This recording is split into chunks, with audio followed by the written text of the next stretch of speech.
قربانی اور عقیقہ دو الگ الگ چیزیں ہیں. ایک کا تعلق مسلمانوں کے قومی تہوار دینی تہوار سے ہے. دو عیدوں میں سے ایک عید ہے، عید الاضحیٰ ہے. اور عقیقہ یہ ہمارا انفرادی عمل ہے، یعنی ذاتی زندگی سے متعلق ہے، یہ اجتماعی زندگی سے متعلق نہیں ہے. اور یہ 7ویں دن طے ہے. 7ویں دن آپ کو نام رکھنا ہے بچے کا بچی کا، اور اس کی طرف سے جانور کو ذبح کرنا ہے، بکرا ہے یا بکری ہے. تو دونوں کے درمیان فرق ہے. آپ صلی اللہ علیہ وسلم نے عقیقے کے لیے کوئی مسنون دعا نہیں بتائی الگ سے، بسم اللہ اللہ اکبر کہہ کر. اب مصنف عبدالرزاق کی ایک دعا ہے، اللہم لک و الیک اللہم ھذی عقیقۃ فلان. اس کے بعد لوگ اس کو پڑھتے ہیں، جبکہ اس دعا کے تعلق سے محدثین کہتے ہیں کہ یہ موضوع ہے، اس کی سند موضوع ہے، من گھڑت روایت ہے، اور لوگ اس کو عقیقے میں استعمال کرتے ہیں اور عقیقے وقت پڑھتے ہیں. تو کہنے کا مطلب یہی ہے جو ثابت شدہ دعا ہے، جو آپ صلی اللہ علیہ وسلم سے صحیح سند سے ثابت ہوتی ہے، وہی دعا مانگی جائے گی. لوگ اس میں غلطیاں کرتے ہیں جیسا کہ بالکل واضح ہے، اور اس میں علماء کی بھی غلطیاں ہیں. ان لوگوں کی ذمہ داری ہے کہ احادیث اور ساتھ ہی ساتھ دعا کے تعلق سے جو روایات مروی ہیں ان کی سندوں کے بارے میں تحقیق کریں.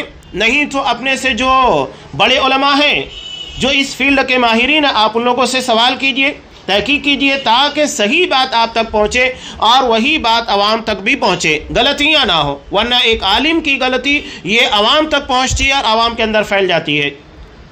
عوام عالم کے پر اعتبار کرتی ہے، اور اگر عالم غلطی کرے گا، خطا کرے گا، کوتاہی کرے گا، تو اس کا نتیجہ پوری عوام کے پر پڑنے والا ہے. اس لیے علماء کی بھی ذمہ داری ہے کہ اس بارے میں تحقیق کر لیا کریں. کوئی ایسی روایت جو آپ صلی اللہ علیہ وسلم سے ثابت نہ ہو اسے نہیں بیان کرنا چاہیے، اس بارے میں لوگوں کو منع کرنا چاہیے. یہ کہتے ہیں کہ دعا کا معاملہ بہت خطرناک ہے، کہ دعا کرنے والے کا قدم کب پھسل جائے نہیں معلوم، اور توفیق اللہ کے ہاتھ میں ہے. قدم پھسل جاتا ہے. ہمارے یہاں پر تو آپ دیکھیے دعا میں بھی شرک ہوتا ہے. کیسے ہوتا ہے؟ اخیر میں آنے کے بعد ایک تو وہ دعا جو آپ صلی اللہ علیہ وسلم سے ثابت نہیں ہے، کب اجتماعی مانگنا چاہیے کب انفرادی ہے، کہیں پر بھی اجتماعی دعا کرنے لگ جاتے ہیں. کوئی عمرے کے لیے نکل رہا ہے تو وہاں اجتماعی دعا، کوئی حج کے لیے جا رہا ہے وہاں پر اجتماعی دعا، وہ آ رہا ہے تو اجتماعی دعا، جگہ جگہ کے پر اجتماعی دعا آپ کو نظر آئے گی. اب اس میں بھی ایک بڑی قباحت یہ ہے جو شرک ہے، کہ نبی کریم صلی اللہ علیہ وسلم کا وسیلہ استعمال کرنا. ساری دعاؤں کے مانگنے کے بعد کہتے ہیں کہ اس دعا کو نبی کے صدقے اور طفیل میں قبول فرما، جبکہ یہ خود امام ابو حنیفہ رحمۃ اللہ علیہ کے نزدیک صحیح نہیں ہے. وہ کہتے ہیں کہ حرام ہے. اللہ نے کہیں پر بھی یہ چیز نہیں بتائی کہ کسی کے جہاں مرتبہ صدقے طفیل نبی ہو، فرشتہ ہو، پیر ہو، ولی ہو، بزرگ ہو، کوئی بھی ہو، اللہ نے کہیں پر یہ نہیں کہا کہ میں فلاں کے صدقے اور طفیل میں تمہاری دعا قبول کروں گا. یہ تو خود حضرت امام ابو حنیفہ رحمۃ اللہ علیہ بیان کر رہے ہیں. اور یہ بھی عقیدے کی کتاب شرح العقیدۃ الطحاویہ، جس کے لکھنے والے، اس کی شرح لکھنے والے سب حنفی. امام ابی العز حنفی رحمہ اللہ یہ خود امام ابو حنیفہ رحمۃ اللہ علیہ کا قول نقل کرتے ہیں کہ ان کے نزدیک حرام ہے کہ کسی کے جاہ مرتبے صدقے طفیل میں دعا مانگی جائے، لیکن لوگ کر رہے ہیں. افسوسناک بات ہے. آگے یہ شیخ الاسلام علامہ ابن تیمیہ رحمۃ اللہ علیہ کا قول نقل کرتے ہیں. فرماتے ہیں علامہ ابن تیمیہ رحمۃ اللہ علیہ کہ مخلوق کے لیے مناسب ہے کہ وہ قرآن و سنت کی دعاؤں کے ذریعے اللہ سے دعا کرے. کوئی بھی مسنون دعا جو قرآن یا حدیث سے ثابت ہے صحیح سند کے ساتھ، تو وہاں آپ کو کہیں وسیلہ نہیں ملے گا.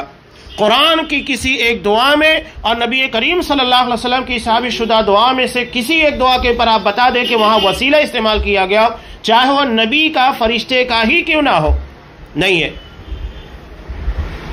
تو یہ کہہ رہے ہیں کہ قرآن و سنت کی دعاؤں کے ذریعے دعا کرے، بے شک اس کے اچھے اور افضل ہونے میں کوئی شک نہیں. سب سے افضل اور سب سے بہتر دعا وہ ہے جو قرآن میں اور حدیث میں منقول ہے، اس سے بہتر دعا نہیں ہو سکتی ہے. اور یہی سیدھا راستہ ہے جن پر اللہ تعالیٰ نے انعام کیا. نبیوں اور صدیقین، شہداء اور صالحین میں سے یہ لوگ اچھے ساتھی ہیں. تو یہ دعا کے متعلق اہم بات تھی. اور آخر میں یہاں پر اس باب میں کہ جامع کلمات اور معصور دعاؤں کے ذریعے آدمی اپنی حاجات اور اپنی باتوں کو اللہ کے سامنے پیش کرے. یہاں آخر میں اس باب کے اندر حضرت معاذ بن جبل رضی اللہ تعالیٰ عنہ کا ایک معاملہ، ان کی زندگی کا ایک واقعہ، اس کا تذکرہ کیا. کہتے ہیں کہ ایک روز معاذ بن جبل رضی اللہ تعالیٰ عنہ کہنے لگے کہ تمہارے بعد بڑے بڑے فتنے ہوں گے، بڑے بڑے فتنے.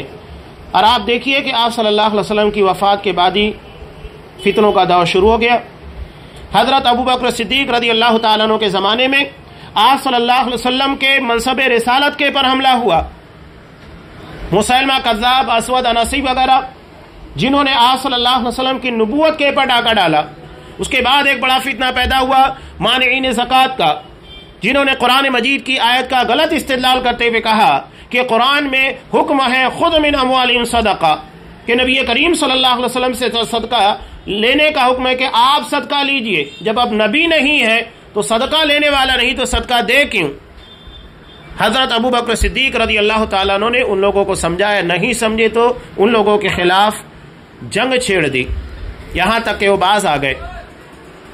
حضرت عمر فاروق رضی اللہ تعالیٰ عنہ کا زمانہ، جن کے بارے میں آپ نے کہا کہ فتنوں کے لیے دروازہ ہیں، یعنی ان کے ہوتے ہوئے فتنے رونما نہیں ہو سکتے، حالانکہ زیر زمین پنپ رہے تھے لیکن وہ ظاہر نہیں ہونے پائے.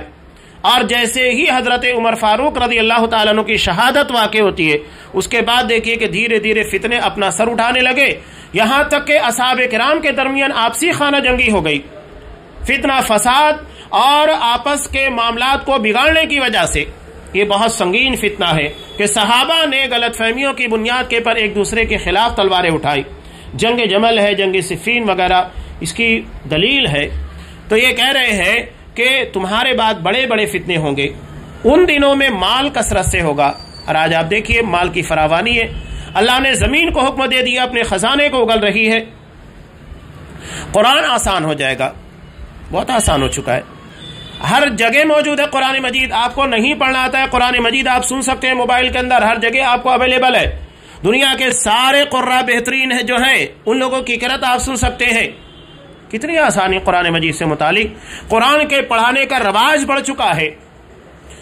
وہی کریں یہاں تک کہ اسے مومن و منافق، مرد و عورت، چھوٹے بڑے، غلام آزاد سبھی حاصل کر لیں گے، اور یہ عام ہوتا جا رہا ہے بالکل.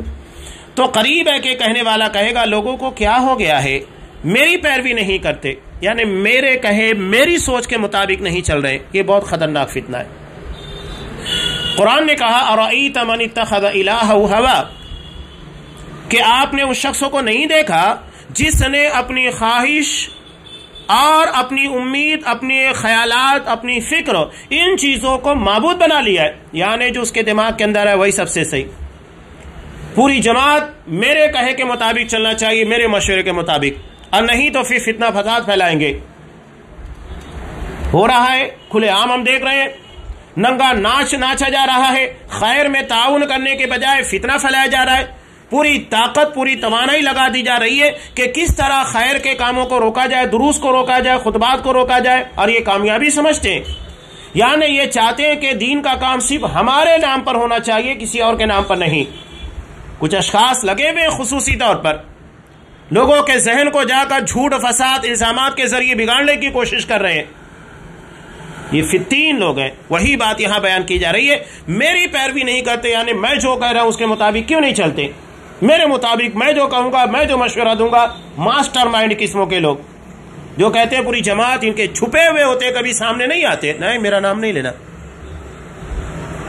اتنی ہی اگر ہمت ہے اور اتنی بہترین بات کہہ رہے ہو تو سرے عام آ کر کہو. یہ چوری چھپے یہودیوں کی طرح، منافقوں کی طرح چھپ کر کیوں باتیں کی جاتی ہے، کیوں مکاریاں کی جاتی ہیں، اپنے آپ کو چھپانے کی کوشش. اگر خیر کا کام کرو تو چھپا کیوں رہے، اچھائی ہے تو کھلے عام بیان کرو. لیکن چونکہ مکر ہے، سازش ہے، اور ان لوگوں کو موقع مل رہا ڈیل، اس کا مطلب یہ نہیں ہے. قرآن صاف کہتا الم یعلم بان اللہ یرا، کیا انہیں پتا نہیں ہے کہ اللہ ان کو دیکھ رہا ہے؟ سب دیکھ رہا ہے، ان کی ساری مکاریاں، ساری فریب کاریاں اللہ کے علم میں ہے. وہ دل کی دھڑکنوں کے راز کو جانتا ہے، کیا تمہارے دلوں کے اندر. اتنا علیم و خبیر ہے وہ، تو سب اللہ دیکھ رہا ہے۔ حالانکہ میں نے قرآن پڑھا ہے، وہ میری پیروی اس وقت تک نہیں کریں گے جب تک کہ میں ان کے لیے اس کے علاوہ کوئی نئی چیز نہ نکالوں۔ جہاں دیکھتے ہیں کہ آج بھی آپ دیکھیے کوئی عالم ہے یا کوئی ایسا شخص ہے، کچھ نیا ہے، نئے کا مطلب کیا، وہ کچھ نیا دین پیش کر رہا ہے، وہ اپنے خیالات اپنی آراء کو پیش کرنے لگ جاتا ہے قرآن و حدیث سے ہٹ کر، تو لوگ اس کی پیروی کرنے لگتے ہیں۔ وہی بات کہی جا رہی ہے کہ ان کے لیے اس کے علاوہ کوئی نئی چیز نہ نکال لوں، لہذا جو نئی چیز نکالی جائے تو تم اس سے بچو، اس لیے کہ ہر وہ چیز جو نکالی جائے گمراہی ہے۔ یہ حضرت معاذ بن جبل رضی اللہ تعالیٰ عنہ کا قول بہت پیارا، بہت اہم ہے۔ فتنوں کے تعلق سے فتنے کیسے پیدا ہوتے ہیں، ان ساری چیزوں کے بارے میں مختصر الفاظ میں بیان کر دیا گیا۔ فتنوں کی جڑ یہ ہے کہ انسان یہ چاہے کہ میرے خیالات، میری رائے اور میری سوچ کے مطابق لوگوں کو چلنا چاہیے، اور اگر دیکھتا ہے کہ نہیں چل رہے ہیں تو دین کے اندر کچھ نئی باتیں نکال لیتا ہے تاکہ اس کی وجہ سے لوگ مجھے فالو کرنے لگے۔ یہ بہت خطرناک قسموں کا سنگین فتنہ ہے، اللہ حفاظت فرمائے۔ اب یہاں جو ذیلی عنوان ہے کہ دعا اور اذکار میں نبوی الفاظ کا اہتمام، یعنی جو الفاظ آپ صلی اللہ علیہ وسلم نے دعا میں استعمال کیے وہی ہمیں استعمال کرنا چاہیے، باقی دیگر الفاظ سے بچنا چاہیے، تبدیلی نہیں ہونا چاہیے، آگے پیچھے نہیں کر سکتے، کمی بیشی نہیں کر سکتے، نہیں۔ نبی کریم صلی اللہ علیہ وسلم کی مشہور حدیث بھی ہے جسے امام ابو داؤد، امام ترمذی وغیرہ نقل کیا۔ آپ صلی اللہ علیہ وسلم نے دعا دی ہے، نظر اللہ امرأ سمع منا شیئا فبلغہ کما سمع، اللہ اس بندے کو تر و تازہ رکھے جو ہم سے کچھ باتیں یعنی حدیثیں سنتا ہے، اور فبلغہ کما سمع، ویسے ہی لوگوں تک پہنچاتا ہے جیسا کہ اس نے سنا تھا۔ تو حدیث کے معاملے میں جیسا نبی کے الفاظ سے اس نے حدیث کو سنا ہے ویسے ہی لوگوں تک پہنچاتا ہے۔ تو یہ آپ صلی اللہ علیہ وسلم کی حدیث کی برکت ہے۔ فرب مبلغ او آمن سامعین، بہت سارے ایسے جن تک باتوں کو پہنچائی جاتی ہے وہ سامع سے کہیں زیادہ، پہنچانے والے اور سننے والے سے کہیں زیادہ بہتر طریقے سے اس حدیث کے نقاط کو اور اس حدیث کو سمجھ سکتے ہیں یا اس سے استدلال کر سکتے ہیں۔ اس کی ایک واضح مثال حضرت امام بخاری رحمۃ اللہ علیہ ایک حدیث کو کتنے ابواب کے اندر بیان کرتے ہیں، یعنی ایک ہی حدیث کو کتنے الگ الگ مسائل کو بیان کرنے کے لیے لے کر آتے ہیں۔ امام بخاری رحمۃ اللہ علیہ کی ذہانت اگر آپ کو سمجھنا ہے، میں ایک حدیث آپ کے سامنے پیش کر رہا ہوں۔ اللہ نے ان کو ذہانت کیا عطا کی تھی، وہی بات جو آپ صلی اللہ علیہ وسلم نے بیان کی، فرب مبلغ او عام سامع، کہ بہت سارے ایسے ہیں کہ جو باتیں ان تک پہنچائی جا رہی ہے تو سننے والے سن کر جو پہنچاتے ہیں تو ان سے بہتر ہوتے ہیں۔ یہ مبلغ یعنی جس تک بات پہنچائی جا رہی وہ بہتر ہوتا ہے، اس سے اچھا استدلال کر سکتا ہے۔ امام بخاری رحمۃ اللہ علیہ نے ایک روایت کو نقل کیا، یہ اصل میں گمشدہ جانوروں کے تعلق سے ہے، لیکن امام بخاری رحمۃ اللہ علیہ کا استدلال بہت پیارا ہے۔ یہ کہتے ہیں نبی کریم صلی اللہ علیہ وسلم کی حدیث ہے کہ بکری کے بارے میں سوال ہوا کہ اگر بکری گمشدہ ملے تو کیا کرنا ہے؟ آپ صلی اللہ علیہ وسلم نے کہا اگر تم اسے استعمال کر لو گے، لے لو گے، پال لو گے یا جو بھی کرو گے فائدہ اٹھا لو گے، ورنہ پھر وہ بھیڑ کے ہاتھ لگے گی، بھیڑیا اس کو ڈالے جائے گا، بھیڑیا یا کوئی درندہ اس کو مار کر کھا جائے گا۔ تو اس کے بعد آپ صلی اللہ علیہ وسلم سے سوال ہوا اونٹ کے بارے میں، اونٹ کے بارے میں کیا کہتے ہیں اگر کوئی گمشدہ اونٹ ہو؟ تو آپ صلی اللہ علیہ وسلم نے کہا کہ تمہیں اس کی کیا ضرورت ہے، اس کی فکر کرنے کی کوئی ضرورت نہیں، اس کے ساتھ اس کا چارہ، اس کا پانی ہے، یہاں تک کہ وہ اپنے مالک سے جا ملے۔ اب یہاں ظاہری طور سے معلوم ہوتا ہے کہ گمشدہ جانوروں کے بارے میں آپ صلی اللہ علیہ وسلم نے بیان کیا، اور ظاہری طور پر وہ بات ہی ہے کہ گمشدہ چیزوں کے بارے میں آپ بیان کر رہے ہیں کہ جانور اگر گم ہو جائے تو کیا کرنا چاہیے۔ لیکن امام بخاری رحمۃ اللہ علیہ ایک دوسرا استدلال کرتے ہیں، یہ استدلال کرتے ہیں متوفی عنہا زوجہا، یعنی اس بیوی کے تعلق سے جس کے شوہر کا انتقال ہو چکا ہے، تو گمشدہ ہو گیا ہے جس کا شوہر، وفات نہیں بلکہ گم ہو گیا ہے، جس کا پتہ نہیں لگ رہا ہے، لاپتہ ہو چکا ہے، تو کیا کیا جائے؟ تو امام بخاری رحمۃ اللہ علیہ نے یہاں پر بیان کیا کہ ایک حد تک تلاش کیا جائے گا، جو مدت ہے اور اس کے بعد اگر وہ نہیں ملتا ہے تو عورتوں کی کنڈیشنیں دو طریقے کی ہوتی ہیں. کچھ عورتیں وہ ہوتی ہیں جو اپنے خواہشات نفس کے پر قابو نہیں پا سکتی، تو بکری کی طرح ہے، یعنی اگر ان سے نکاح کر لیا جائے یا وہ دوسرے سے نکاح کر لیں یہ بہتر ہے، ورنہ نتیجہ یہ ہوگا کہ خواہشات پر قابو نہ پانے کی وجہ سے بہک جائیں گی.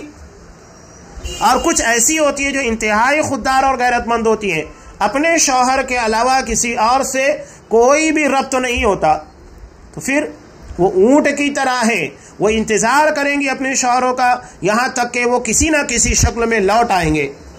یہ امام بخاری رحمۃ اللہ علیہ کا استدلال ہے. ذہانت اور فطانت، بہت ساری ایسے امام بخاری رحمۃ اللہ علیہ کی ذہانت کی باتیں ہیں، یہاں ضمناً میں نے بیان کر دی. اب آپ صلی اللہ علیہ وسلم دعاؤں کے سکھانے کا اہتمام کیا کرتے تھے، بلکہ یہاں امام بخاری رحمۃ اللہ علیہ نے استخارہ کی جو نقل کی ہے اس کے بارے میں حضرت جابر رضی اللہ تعالیٰ عنہ کہتے ہیں یعلمنا الاستخارہ فی الامور کما یعلمنا السورۃ من القرآن، کہ آپ صلی اللہ علیہ وسلم معاملات میں استخارہ کرنے کو ہمیں ایسے ہی سکھایا کرتے تھے جیسے قرآن مجید کی صورتوں کو سکھاتے تھے، یعنی قرآن مجید کی صورتوں کو سکھانے کی طرح آپ استخارہ کی دعا سکھانے کا اہتمام کرتے. کتنی بڑی بات ہے. صحابہ بھی آپ صلی اللہ علیہ وسلم سے سوال کرتے تھے، جیسا کہ بخاری کی روایت ہے حضرت ابو بکر صدیق رضی اللہ تعالیٰ عنہ نے آپ سے سوال کیا کہ علمنی دعان ادعو بہ فی صلاتی، کہ آپ مجھے ایک دعا بتا دیجئے جو میں نماز میں اللہ سے مانگا کروں. صحابہ بھی آپ صلی اللہ علیہ وسلم سے دعا کا طریقہ سیکھتے، کیسے مانگنا ہے، کم مانگنا ہے، کن الفاظ سے مانگنا ہے. تو استخارہ کی دعا کے بارے میں آپ صلی اللہ علیہ وسلم سکھایا کرتے تھے. اور حضرت عبداللہ ابن عباس رضی اللہ تعالیٰ عنہ کہتے ہیں کہ آپ صلی اللہ علیہ وسلم ان دعاؤں کو جو آگے آ رہی ہے قرآن کی صورتوں کی طرح سکھایا کرتے تھے. کون سی دعا؟ اللہم انا نعوذ بک من عذاب جہنم واعوذ بک من عذاب القبر واعوذ بک من فتنة المسیح الدجال واعوذ بک من فتنة المحیا والممات، کہ اللہ ہم پناہ چاہتے ہیں تجھ سے دوزخ کے عذاب سے، قبروں کے عذاب سے، اور پناہ مانگتے ہیں تجھ سے دجال کے فتنہ سے، اور پناہ مانگتے ہیں تجھ سے زندگی اور موت کے فتنہ سے. آپ صلی اللہ علیہ وسلم پناہ طلب کیا کرتے تھے. کتنی بڑی بات ہے جو یہاں بیان کی جا رہی ہے. حضرت ابو بکر صدیق رضی اللہ تعالیٰ عنہ کو جو آپ صلی اللہ علیہ وسلم نے دعا سکھائی، بہت پیاری اور مسنون دعا ہے جو تشہد کے اندر پڑھی جاتی ہے نماز کے اندر. اللہم انی ظلمت نفسی ظلما کثیرا ولا یغفر الذنوب الا انت فاغفر لی مغفرۃ من عندک وارحمنی انک انت الغفور الرحیم، کہ اللہ میں نے اپنے آپ پر بہت ظلم کیا. صحیح بات ہے، انسان اگر اپنا محاسبہ کرے دوسروں کا نہیں، یہاں دوسروں کی برائیاں تلاش کرنے کے لیے بہت وقت ہے، اور جو نہیں ہے وہ بھی بیان کرنے کی کوشش کی جاتی ہے الزامات بہتان لگا کر. یہ منافقین کا طرز عمل رہا ہے. پوری زندگی اٹھا کر دیکھی اصحاب اکرام کی کہ کسی صحابی نے اس طریقے کا کوئی کام کیا نہیں ملے گا.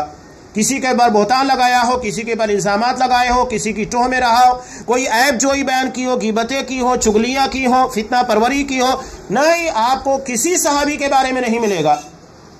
ہاں، منافقین، یہود اور اس طرح کے شریر لوگ، فتنہ پرور، یہ وہی کام میں کے لیے پیدا ہوئے اور اسی میں لگے رہتے، اور وقت بھی ان لوگوں کے پاس بہت ہوتا ہے ان ساری چیزوں کا. تو یہاں اپنے آپ کے پر میں نے بہت ظلم کیا. وَلَا يَغْفِرُ الذُّنُوبَ إِلَّا أَنْتَ، اور تیرے علاوہ گناہ کو کوئی بخشنے والا نہیں. کتنی پیاری بات ہے، انداز کتنا پیارا ہے دعا کے اندر. میں نے بہت گناہ کیا، تیرے علاوہ گناہوں کو بخشنے والا کوئی نہیں ہے، بس تو اپنے پاس کی مغفرت سے میرے گناہوں کو بخش دے اور میرے اوپر رحم فرما. مغفرت کے ساتھ رحمت دونوں ضروری ہے. ایک یہ ہوتا ہے کہ چلو ٹھیک ہے میں نے معاف کر دیا، مغفرت ہو گئی، بہت اہم چیز ہے یہ بھی.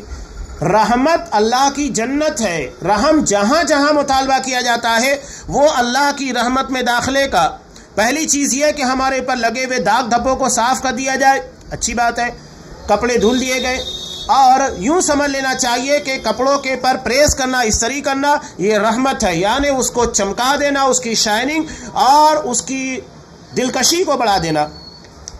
تو رحمت اللہ تبارک و تعالیٰ سے مغفرت کے ساتھ مانگتے رہنا چاہیے، اس لیے کہ تو بڑا بخشنے والا، بڑا رحم کرنے والا ہے. یہاں ایک بہت پیاری بات نقل کرتے ہیں حافظ ابن حجر رحمہ اللہ فتح الباری میں، اس حدیث کے ضمن کے اندر بیان کرتے ہیں کہ اس حدیث سے یہ معلوم ہوتا ہے ایک فائدہ کہ عالم سے علم سیکھنا مستحب ہے۔ حضرت ابوبکر صدیق نے کسی اور کو نہیں پکڑا، کس کو؟ اللہ کے رسول صلی اللہ علیہ وسلم سے پوچھا کہ آپ مجھے دعا سکھائیے، اللہ کے رسول صلی اللہ علیہ وسلم سے۔ حالانکہ وہ کسی اور صحابی سے بھی پوچھ سکتے تھے، نہیں۔ تو جو ماہر ہے اپنی فیلڈ کا، اللہ نے جسے دین کا علم عطا کیا، دین کے اندر مہارت عطا کی ہے، ان لوگوں سے علم سیکھنا چاہیے۔ یہ نہیں کہ ایسے یہ تو آپ کو بازاروں میں بہت سارے مل جائیں گے۔ یہ نہیں ہے کہ اگر کوئی ممبر کے پر چڑھ کر دو باتیں بولنا سیکھ جائے یا کچھ درس دینا سیکھ جائے، علموں کی کوئی گہرائی کا عطا پتہ نہیں ہے، وہ عالم بن جائے، نہیں۔ علامہ ابن جوزی رحمۃ اللہ علیہ کہتے ہیں نا کہ لوگوں کے نزدیک عالم کون ہے؟ من صعید المنبر، جو ممبر کے پر چڑھ گیا وہ عالم ہو گیا، جبکہ وہ عالم نہیں ہے۔ عالم وہ ہے جس کے پاس علم کا خزانہ ہو۔ علم تو ہر کسی کے پاس ہوتا ہے، لیکن جس کے پاس پختہ علم ہو، شعور ہو، سمجھداری ہو، یہ علم ہے۔ دنیا میں کون سا ایسا شخص ہے؟ بھکاری کے پاس بھی آپ دیکھیں گے پیسہ ہوتا ہے، تو کیا ہم اس کو مالدار کہتے ہیں؟ نہیں کہتے، بلکہ اس کو فقیر کہتے ہیں، بھکاری کہتے ہیں۔ مالدار کس کو کہتے ہیں؟ جس کے پاس اس کی اپنی ضرورت سے کہیں زیادہ پیسہ ہو، عام لوگوں کے مقابلے میں کہیں زیادہ پیسہ ہو، اس کو مالدار کہتے ہیں، اسے امیر کہتے ہیں، پیسے والا کہتے ہیں۔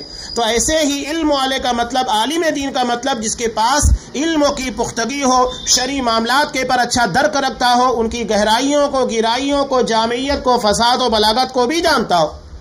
ہر کوئی نہیں، یہ نہیں کہ اگر کوئی کھڑا ہو کر لوگوں کے سامنے اپنا منہ چلانا شروع کر دے، کچھ بولنا شروع کر دے تو وہ عالم بن گیا، نہیں، یہ عالم نہیں ہے۔ جیسا کہ آج ہمارے لیے ایک بہت بڑا فتنہ بنا ہے غیر عالموں کا، یعنی جو باقاعدہ مدارس سے سند یافتہ نہیں ہوتے ہیں، مدارس میں علم حاصل نہیں کرتے، لوگوں کے لیے مسائل پیدا کرتے ہیں۔ ان لوگوں کو بسا اوقات ایسا ہوتا ہے کہ صحابی کا یا صحابیہ کا نام صحیح سے نہیں لے پاتے، حدیث کی کتابوں کے نام کو بیان کرنے میں غلطیاں کر جاتے ہیں۔ اب بتائیے، جو صحابہ کا نام صحیح سے نہ لے پائے، وہاں غلطیاں کرے، الفاظ صحیح طریقے سے ادا نہیں کر پاتے، پھر یہ بہت بڑا پرابلم ہے۔ علمی پختگی بہت ضروری ہے۔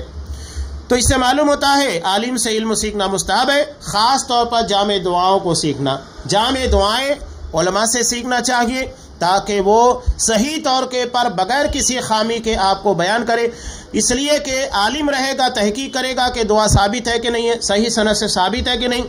اس کے علاوہ اس دعا کے اندر کب پڑھنا چاہیے، کیسے پڑھنا چاہیے، اس دعا کا معنی اور مفہوم کیا ہے، وہ ساری چیزیں آپ کی سمجھ میں آ سکتی ہے۔ یہ علماء سے دین سیکھنے کا ایک بہت بڑا فائدہ ہوتا ہے۔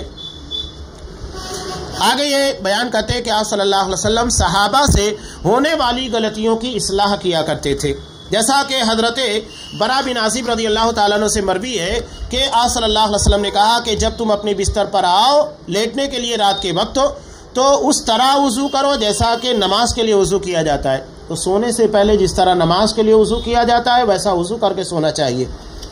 یہ اہتمام بہت کم لوگ کرتے ہیں۔ سونے سے پہلے رات میں نماز کی طرح وضو اچھے طریقے سے کر کے پھر سونا چاہیے، ڈائریکٹ نہیں سونا چاہیے۔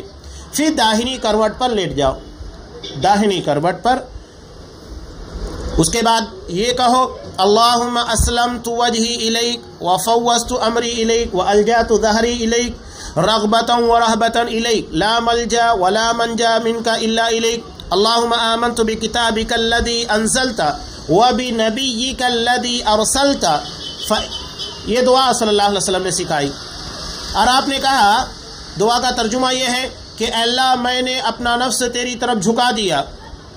سو رہا ہے تو آدمی اللہ کے حوالے اپنے آپ کو کر رہا ہے، اس لیے کہ اللہ چاہے گا تبھی بیدار ہوگا، ورنہ وہ تو موت کی نیند میں چلا گیا ہے۔ سونے میں اور موت میں کتنا فرق ہوتا ہے، سوائے سانس کے چلنے کے اور کوئی فرق نہیں ہوتا۔ ایک مردہ شخص مرنے کے بعد آنکھیں ہونے کے بعد دیکھ نہیں سکتا، سویا ہوا شخص بھی وہی، اگر اس کی آنکھیں کھلی ہوئی ہے تو دیکھ نہیں سکتا، ہاتھ ہے پکڑ نہیں سکتا۔ یہی معاملہ مردہ اور سونے والے کے بارے میں، پیر ہو کر چل نہیں سکتا، زبان سے کچھ بول نہیں سکتا، کان کے پاس کچھ بولو سن نہیں سکتا، صرف سانسیں چلتی ہے زندہ شخص کی۔ تو اپنے نفس کو تیرے حوالے کیا، جھکا دیا، اپنا معاملہ تیرے سپرد کر دیا. پتہ نہیں زندگی کی آخری شام ہو جائے، آخری رات ہو جائے، اس کے بعد کہاں پتہ ہے. بہت سارے ایسے ہوتے ہیں جو سو گئے بیدار نہیں ہو پاتے. میں نے تیرے ثواب کی توقع اور تیرے عذاب کے ڈر سے تجھی سے پشت پناہی لی، پشت بنا لی، یعنی تیری پناہ میں آ گیا. تیرے سوا کہیں پناہ اور نجات کی جگہ نہیں. اللہ کے علاوہ کوئی جگہ نہیں ہے. نجات وہی ہے جو اللہ دے، پناہ وہی ہے جو اللہ عطا کرے، ورنہ پوری دنیا انسان کے لیے پناہ گاہ نہیں بن سکتی.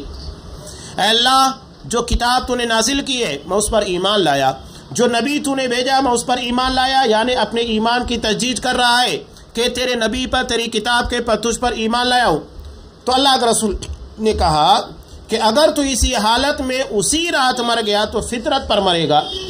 فطرت کا مطلب دین اسلام کے پر، جس پر اللہ نے تمام انسانوں کو پیدا کیا ہے.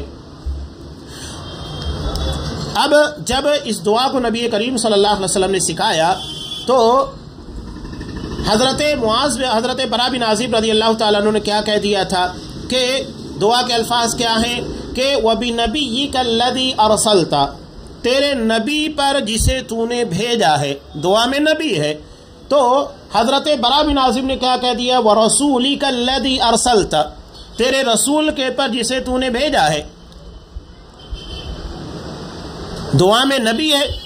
حضرت برا نے کیا کہا؟ رسول کہا. آج صلی اللہ علیہ وسلم نے کہا کہ نہیں، وَبِنَبِيِّكَ الَّذِي أَرْسَلْتَ، یہی پڑھو، یہی دعائے معصور ہے. دعا میں جو آج صلی اللہ علیہ وسلم بھی تھا اس میں کمی بیشی کی اجازت ہم کو نہیں ہے. جیسا ہے جس انداز میں اسی طریقے سے دعائیں مانگی جائے گی. اس میں حالانکہ نبی اور رسول کے درمیان تھوڑا سا فرق ہوتا ہے. نبی کریم صلی اللہ علیہ وسلم رسول بھی ہے، نبی بھی ہے، لیکن نہیں، نبی ہے تو نبی ہی پڑھنا ہے، رسول نہیں. اگر رسول ہوتا تو وہاں نبی نہیں پڑھ سکتے. تو یہ آپ صلی اللہ علیہ وسلم نے صحابہ کی غلطیوں کی اصلاح کی دعا کے تعلق سے، تاکہ دعا کے اندر کسی قسم کی غلطی باقی نہ رہ جائے. یہاں ایک اہم بات تذکرہ کیا ہے دعا کے تعلق سے کہ حضرت عبداللہ بن عمر رضی اللہ تعالیٰ عنہ، یہ ان کے پہلو میں، ان کے بازو میں ایک شخص بیٹھا ہوا تھا تو اسے چھینک آئی. چھینک آنے کے بعد کیا کہنا چاہیے؟ الحمدللہ. اور اگر وہاں کوئی شخص موجود ہے تو اس کے جواب میں وہ کیا کہے گا؟ یرحمک اللہ. اب یہ چھینکنے والا اس کے جواب میں کیا کہے گا؟ یہدیکم اللہ ویصلح بالکم. اور اگر نہیں ہے تو کوئی بات نہیں، الحمدللہ کے پر بات مکمل ہو جاتی ہے. تو حضرت عبداللہ بن عمر رضی اللہ تعالیٰ عنہ کے بازو میں ایک شخص بیٹھا ہوا تھا تو اس نے کہا چھینک کے آنے کے بعد الحمدللہ والسلام علی رسول اللہ، والسلام علی رسول اللہ، اتنا اضافہ کر دیا اس نے. اور آج آپ دیکھیے اذان سے پہلے کتنا بڑا اضافہ ہوتا ہے، اذان کے بعد دعاؤں کے اندر اضافہ کر دیا گیا ہے. اللہم رب ہذہ الدعوۃ التامہ، اس کے اخیر میں انک لا تخلف المیعاد اضافہ کر دیا گیا ہے. اتی کرمن جس کو کہا جاتا ہے، جو آج سے ثابت نہیں ہے، لوگ کر دیتے ہیں. اللہ کے رسول نے نبی کی جگہ رسول کا لفظ استعمال کرنے کی اجازت نہیں دی. یہاں پورا ایک جملہ بڑھا دینا دعا کے اندر کیا معنی رکھتا ہے؟ قطعاً اس بات کی اجازت نہیں ہے. جب لفظ کو تبدیل نہیں کیا جا سکتا تو پورا جملہ کہاں سے بڑھایا جا سکتا ہے؟ دعائے معصور اپنی جگہ پر جتنی ہے اتنی ہی مانگنی ہے، اس میں اضافہ نہیں. تو یہاں پر وہی غلطی کی کہ الحمدللہ کے ساتھ والسلام علی رسول اللہ کہا. حضرت عبداللہ بن عمر رضی اللہ تعالیٰ عنہ نے کہا کہنے کو تو میں بھی کہہ سکتا ہوں الحمدللہ والسلام علی رسول اللہ، لیکن اس طرح اللہ کے رسول نے ہم کو نہیں سکھایا ہے. جب آپ نے نہیں سکھایا ہے ہم نہیں مانگیں گے، صرف الحمدللہ کہیں گے، اس کے آگے نہیں کہیں گے. یہی اذان کے بعد کی دعا ہے، کھانے کے وقت بسم اللہ کہیں گے، اس کے آگے والا برکت اللہ نہیں کہیں گے. روزہ افطار کرنے کی دعا بسم اللہ ہے، ہم اتنا ہی کہیں گے اللہم لک صمت وعلی رزقک افطرت. اور بھی بہت ساری جو دعائیں بڑھا دی گئی ہے، پتہ نہیں کیا کیا بڑھا دی گئی ہے دعاؤں کو اندر، نہیں ثابت ہے، ہم نہیں مانگیں گے. بعض لوگوں نے اللہم لک صمت وبک آمنت وعلیک توکلت وعلی رزقک افطرت بڑھا چڑھا، پتہ نہیں جب بڑھنے لگی تو کیا کیا بڑھا دیا. تو جتنا آپ صلی اللہ علیہ وسلم ثابت ہے اتنا ہی کرنا ہے، اس میں کمی بیشی کوئی اجازت نہیں، رد و بدل کی کوئی اجازت نہیں، جتنا ہے اتنا ہی مانگا جائے گا. تو حضرت عبداللہ بن عمر نے اس کو منع کیا۔ اب آگے روایت کر رہے ہیں حضرت سعد رضی اللہ تعالیٰ عنہ، انہوں نے اپنے بیٹے کو دیکھا کہ ان کے والد نے یعنی حضرت سعد نے ان دعا کرتے ہوئے سنا، ان کا بچہ دعا کر رہا تھا۔ بچوں کے پر نظر رکھنا چاہیے کہ تعلیم اور تربیت کے اعتبار سے، دینی اعتبار سے اس کے اندر کیا ہے، یہ باپ کی ذمہ داری ہے، ماں کی بھی ذمہ داری ہے۔ تو یہ حضرت سعد اپنے بیٹے کی دعا کے پر توجہ دے رہے ہیں، میرا بیٹا کیا دعا مانگ رہا ہے؟ تو وہ دعا مانگ رہا تھا، اللہ میں تجھ سے جنت کا اور اس کی نعمتوں کا، لذتوں کا، فلاں فلاں چیز کا مطالبہ کرتا ہوں، اور میں تیری پناہ مانگتا ہوں جہنم سے، اس کی زنجیروں سے، اس کے توقوں سے، فلاں فلاں بلاؤں سے۔ تو انہوں نے کہا بیٹے میں نے اللہ کے رسول کو فرماتے ہوئے سنا ہے کہ عنقریب کچھ ایسے لوگوں کے جو دعاؤں میں مبالغہ اور حد سے تجاوز کریں گے۔ مبالغے کا مطلب یہ ہے کہ جتنا ہے اس سے زیادہ، حد سے تجاوز کرنے کا مطلب یہ ہے کہ جتنا مانگنے کا حکم دیا گیا اس سے زیادہ مانگا جائے۔ لہذا تم بچو کہ کہیں تم بھی ان میں سے نہ ہو جاؤ۔ جب تمہیں جنت ملے گی تو اس کی ساری نعمتیں خود بخود مل جائے گی، اور اگر تم جہنم سے بچا لیے گئے تو اس کی ساری سزاؤں سے خود بخود بچا لیے گئے۔ ابو داؤد کی روایت ہے۔ تو اس سے معلوم یہ ہوتا ہے کہ ہمیں دعا کے بارے میں حد سے تجاوز نہیں کرنا ہے۔ لوگ جنت کے بارے میں سوال کرنے کے بعد خاص طور سے ان بدعتی اور نئی نئی دعاؤں کے بارے میں غور کیجئے جو لوگوں کے درمیان عام ہے۔ آپ دیکھ لیجئے کہ عمرہ کے وقت، حج کے موقع کے پر، نکاح کے ہونے کے بعد جو آپ صلی اللہ علیہ وسلم سے اجتماعی دعا ثابت ہے، وہاں پر کیا کیا دعاؤں میں مانگا جانے لگتا ہے۔ بلکہ بعض جگہ کے پر نکاح کے بعد جب دعا دی جاتی ہے اجتماعی طور کے پر، تو کہتے ہیں کہ جیسا کہ حضرت آدم علیہ السلام اور مائی حوا کے درمیان انسیت اور محبت تھی، ویسا ان لوگوں کے درمیان کہتے کہتے یہاں تک آتا ہے کہ جس طرح حضرت یوسف علیہ السلام اور زلیخا کے درمیان محبت تھی۔ قرآن نے زلیخا کا کریکٹر کیسا پیش کیا ہے؟ حضرت یوسف کو برنگ اختیار کرنے والی، دعوت گناہ دینے والی، الزام لگا دینے والی، جب دیکھا کہ میں پھنس رہی ہوں تو حضرت یوسف کو بدنام کر کے ان کو پھنسا دیا، ماحول اور معاشرے کے اندر، سماج کے اندر ان کو بدنام کیا۔